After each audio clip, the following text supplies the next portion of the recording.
So ayun na nga mga idol, at matapos nga yung napakahabang oras ng lakarin natin, masisilayan din natin itong napakagandang Buntot Palos Hidden Waterfalls na matatagpuan nga lang dito sa probinsya ng Laguna. Grabe, alam nyo ba mga idol, napaka-solid nung naging experience namin sa pag-aakyat namin dito, dahil hindi ko akalain na aabot kami ng 2.5 oras sa paglalakad pa lang.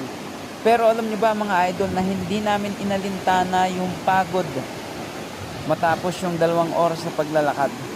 Kasi tignan nyo naman kung gaano kaganda yung pumawi ng pagod namin. At kung makikita nyo nga sa idol ng malapitan, tignan nyo naman kung gaano kaganda at kung gaano kaangas yung tubig na bumabagsak dito sa waterfalls na to. Napakaangas. Isang adventure na naman ang natupad.